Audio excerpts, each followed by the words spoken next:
বাংলাদেশে অত্যাচারের যে ঘটনা ঘটছে এই বিষয়ে মুখ্যমন্ত্রী এখনো নিশ্চুপ, কি বলবেন?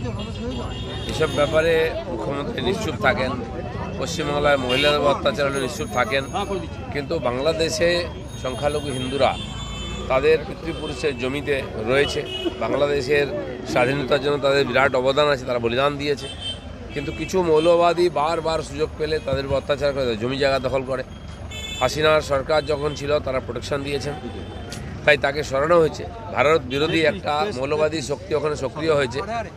আজ সরকার নাই, এক প্রকার ওখানে মাৎসন্যায় চলছে। দরিদ্র দুর্বল হিন্দুদের উপর অত্যাচার হচ্ছে, সন্ন্যাসীকে অত্যাচার তাকে অ্যারেস্ট করা হয়েছে, কোথায় আছেন জানা নেই। এটা আমরা ঘোর নিন্দা করছি। তো সারা বিশ্ব দেখছে এই যে শুরু হয়েছে মানে একটা আইন শৃঙ্খলাহীনতা, এতে বাংলাদেশের ভবিষ্যৎ আফগানিস্তানের মতো হবে। ওখানেও বামিয়ান মূর্তি ভাঙা হয়েছিল, সংখ্যালঘুদের অত্যাচার করা হয়েছিল, একসময় মানুষকে দেশ ছেড়ে পালাতে হয়েছিল, এরকম পরিস্থিতি হয়েছিল। এই উৎপাত যারা করছে মৌলবাদীরা, সংখ্যালঘুরা, যারা টেররিস্টরা, তারা বাংলাদেশকে সর্বনাশ করে দেবে। পণ্য পরিবহন ব্যবস্থা এবং ভিসা এটা বিজেপি বন্ধ করে দেওয়ার জন্য কেন্দ্রের কাছে আবেদন জানিয়েছে। কেন্দ্র সরকার দেখছে, কেন্দ্র সরকার তরফ থেকেও ওখানে কথা বলা উচিত, কারণ ওখানে তো কোনো সরকারই নেই। দায়টা কে নেবে? যেই অত্যাচারীরা, উগ্রপন্থীরা পার্লামেন্ট হাউস লুট করে, প্রাইম মিনিস্টারের বাড়ি লুট করে, তাদের সামলাবে কে? আর তারাই এখন সরকার চালাচ্ছে। একজন 84 বছরের বয়স আছেন, তিনি দেখতে শুনতে পান না, তার কার উপদেশটা উনি বোঝা যাচ্ছে না। সেই জন্য এই ধরনের হচ্ছে। খালি হিন্দুদের নয়, অন্যরাও ওখানে অত্যাচারিত হয়েছে। কিছু দুষ্কৃতকারী খুন যখন করে বেড়াচ্ছে, সারা দুনিয়ার দেখা উচিত যাতে ওখানকার মানুষ শান্তিতে থাকে।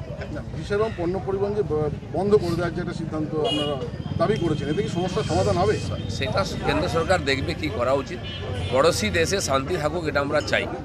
বেশি বাড়াবাড়ি করলে আমাদের খাবে দাবে, হিন্দুদের উপর অত্যাচার করবে, তো আমাদের কিছু করতে হবে তো, চুপ করে বসে থাকতে পারি না আমরা।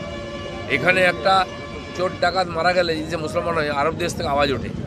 আজ হিন্দুরা ওখানে ভারতের দিকে তাকিয়ে আছেন, আর ওই হিন্দুরা বাঙালি। এখানে যে টিএমসি কথায় কথায় বাঙালি বাঙালি বলে লাফায়, ওখানে বাঙালিদের উপর অত্যাচার হচ্ছে, কেন কিছু বলছে না? তারা কি বাঙালি নয়, নাকি ভোটের জন্য চুপ করে আছেন?